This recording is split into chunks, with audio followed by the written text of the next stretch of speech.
A lot of people buy models to put in cases. I personally think that's a sin. I think that should be the 8th deadly sin, but that's just me. I like trains running. I buy trains for the same reason the railroad buy them. That's to run them and run them hard. At the end of the day, trains is the main thing, but it's not only about trains. It's about the people you're around and serving the community as well.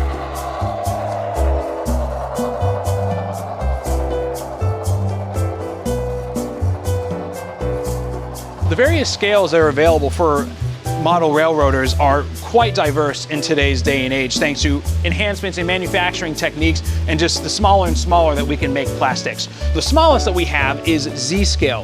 The Z scale is the ratio of 1 to 220, making it the smallest. This is very, very small. It is approximately half the size of the next up, which is N scale. N scale is a very prolific scale, which provides a lot of homeowners with a lot more diversity. N scale I can fit in the palm of my hand. It's not as small as Z scale, but you're able to get more detail in that small of a package. HO scale is another very widely popular scale. It stands for half of O scale. Similar to N scale, it gives people a little bit more diversity in the sense of space, where it allows people to have larger layouts. HO scale, my scale, it's 1/87. It's half the size of O, that's why it's called HO. That has the biggest layout here. It's one of the most popular scales, if not the most popular scale for model railroading in the country. S scale is a kind of scale of a bygone era. Because it's similar size to O scale, it has kind of been phased out, and O gauges now dominates the middle scale. And that brings us to O scale proper, which you can see behind me. O scale was the original model railroad scale from back in the 1920s and 30s. I call it the toy train scale. Think Lionel, 3-rail, anything you see around a Christmas tree, that's generally O scale. Upward from O scale, you have G scale, which is very popular in what's called garden layouts, where people will take their garden and run a whole layout through their garden, and sometimes even in and out of their houses as well. A lot of European places, they run them all year long. As long as the track is clean, you can run them in the snow because it's 3 rails and the middle rail is brass. But those are the general scales that we work with in the model railroad community. My name is Eli Byron. I've been a member of the club for about 2 years. I was introduced to the club completely on a whim. I just bought my house here a couple years ago, and I was just exploring Somerville, walked into the Train Town hobby store, and a couple of the members were in there helping out, and they said, hey, we have a meeting tonight, why don't you come on by? So I did. I was received very well, and I've been here ever since. I'm currently the HO scale lead, so the half of O scale that sits behind us here is the scale that I'm in charge of. What that really means is I'm just in charge of designing things, make sure the track is maintained and all the equipment's maintained, and then when we have major events, making sure that we are providing personnel to volunteer and to really make sure everything is manned. Our charter was founded in 1983. We had an old location over in North Charleston. We were there for a long, long time. 2008, we came here to the Citadel Mall. I joined about a month after we got here. We've been here ever since. We've been growing. We have 3 scales. We do HO scale, O scale, and N scale, and all 3 are full of great people. My name's Will McNay. I've been a member of CAMRC for 16 years. I do HO scale. First train I ever got was the Southern Pacific Daylight GS4. It's a big streamlined engine. It's beautiful colors. I saw it on an old tape from like the 1980s, and ever since I saw it, I fell in love with it, and I managed to convince my mom to buy one for me. So that's where it all started, and it's just kept going and going up from there. It's the sights, the sound, the smells even. Some people might not like them, but for a lot of people, trains are just something that blocks at a railroad crossing. To me, I mean, it's that call of adventure. It's the lonesome whistle echoing through a canyon. It's hearing a freight train roaring through a night on a summer's eve or something cliche like that. But it's so much more, especially with steam engines. I've had a lot of experiences with steam, both running it and watching it, and I would say that it's the closest that human beings have ever come to creating life. My name is Shayden London, and I have been a member of the club since November of last year, so almost at a year now. I mainly run on the HO layout, but what I do a bit differently compared to other people here is that I run double O, which is the British version of the HO scale. It is 176 as opposed to 187. My name is Bill Cahoon, and I've been a member here for 2.5 years. My wife and I moved here from San Diego. When I was a young kid, about 7 or 8, I got my first train for Christmas. It was a O-gauge American Flyer. I've been collecting most of the O-gauge stuff. I think probably the first thing I actually ended up getting was the Polar Express, which would make it, I think this is the 20th anniversary of the Polar Express, and I had one of the first sets that came out that year. I'm Frederick. I've been a member at the club for almost 2 years now. I started out with watching the famous Thomas and Friends TV show when I was a child. I also grew up going to many train museums with my family. What really got me into trains was the Travel Town Historic Museum in Los Angeles many years ago.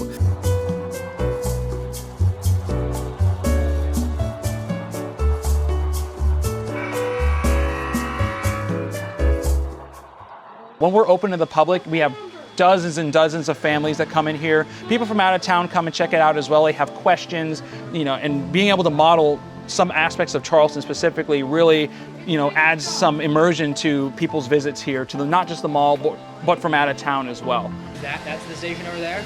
Yeah, well, there's two main stations. There's North Charleston and Columbia. Oh. So this is an actual scratch-built model of North Charleston train station. So if you go, this is what it looks like. This is 1/87 scale, and if you look at the plaque on the board, that's actually a digital screen that's programmable. So we had it saying like Happy Halloween or Merry Christmas on this train board right here. So this one, yeah, see, it says CMARC Model Railroad Club on it right now.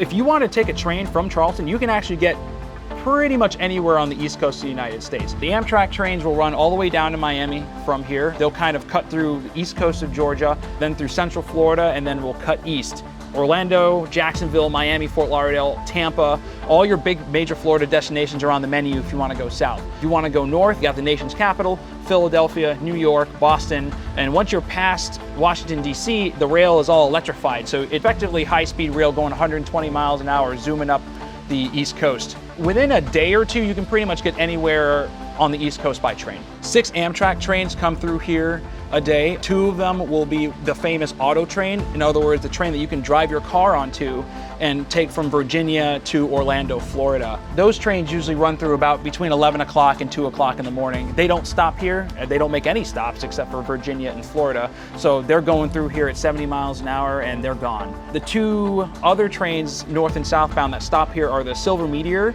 and the Palmetto. The Palmetto terminals in Savannah and ends in New York and vice versa. And then the Silver Meteor is the same route, it just goes all the way down to Miami. And these routes are almost 100 years old. Amtrak, of course, inherited them in the 1970s, but these routes were run by their predecessor railroads for a long, long time and are very, very famous railroads. Trains that will come through Charleston freight-wise, we are along the CSX's A line. In other words, the main line they inherited from Atlantic Coast Line when they merged with Seaboard back in the day, in 1967, if I'm correct. But regardless, along that A line, you'll see traffic coming up from Florida, coming down from the Northeast. What will come through is the famous juice train. So Tropicana has a couple factories in Florida that makes orange juice that you see all over the country, and that route goes from somewhere around Bradenton, Florida, and then they'll go up all the way in New Jersey, and it comes through here every single day. I mean, Charleston's a great stop, but at the same time, the only 2 trains that come through here on Amtrak are the Silver Meteor and the Palmetto. They're great services. If you want a great scenic train ride, get a connecting up through Philadelphia or into Chicago, and take the Empire Builder or the California Zephyr. These 3-day trains that go through the most spectacular scenery in the U.S. A bunch of buddies of ours, we went up to the Cass Scenic Railroad last year. They have a brand new route that they just restored that runs along the Greenbrier River, and it's pulled by Shays. They're logging locomotives. Their oldest one was built in 1905. The one we rode on was, I think, 1922 vintage. They're fantastic engines. I got to meet a lot of the crew during my time there. They're fantastic people. I mean, they know them as well as any mechanic would know a car. I mean, it's the same kind of relationship, but it's just a lot older.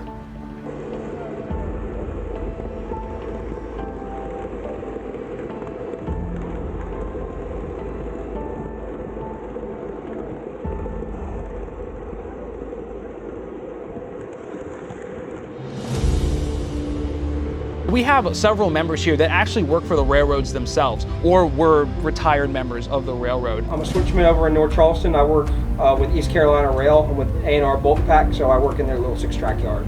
You drive trains? I wouldn't say drive them. I have, they're called trackmobiles. It's a little 2-axle diesel mechanical machine. They're very, machines are nice. We got lucky with ours. I move rail cars in a tiny little stub yard, so that's what I do for a living. Oftentimes we'll go out and meet them out by the tracks. You know, we'll barbecue, drink some beer, and we'll hang out with the membership, either by the Amtrak station or in other spots. It's called foaming, but wait, everybody has their own. Tell me what foaming is, please. Oh God, Lord. It's just people being excited about trains. It's the same thing as people being excited about planes. It's just a lot nerdier.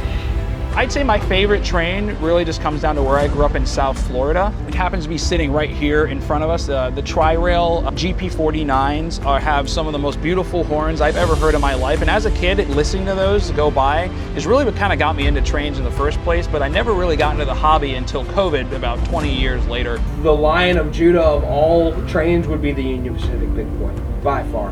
That's here? Yep, sitting right behind it. Right here. That's it. This in here? Yeah, that's it. 4014. That was restored a few years ago, and it is one of, if not the most famous engines. I mean, that is a mythical locomotive in the railroad ethos. Whose is that? That one's mine, luckily. But I mean, everybody's biased. You know, you can ask that to several people, and everybody will give you a different answer. For me, I've always been a fan of big steam. So a big boy, there was a long time where nobody thought a big boy would ever be restored. And UP dropped $150 million into one and said, hey, we're going to get this restored.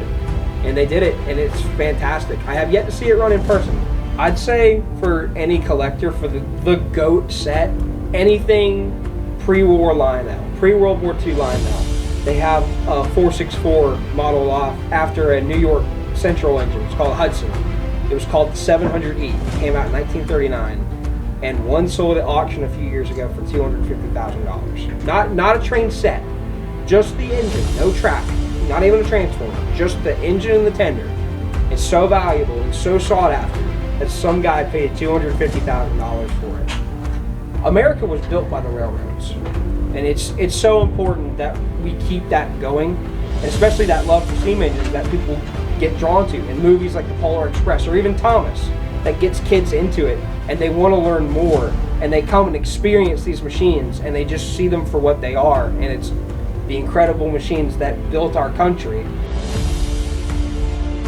I'm an electrical engineer by trade, so there's the technology aspect of it that I think is very fascinating, and then there's a historical aspect that is very fascinating to me. Trains have been around for hundreds of years and are really quintessential to the American economy, so there's a lot of rich history behind that. In terms of rail preservation, I'm a huge advocate for it because it's just like knowing your American history, what wars were fought, for what reasons.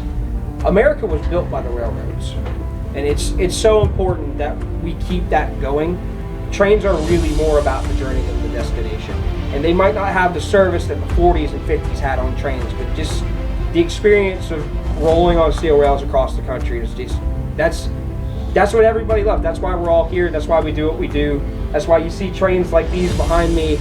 We're reliving that golden age.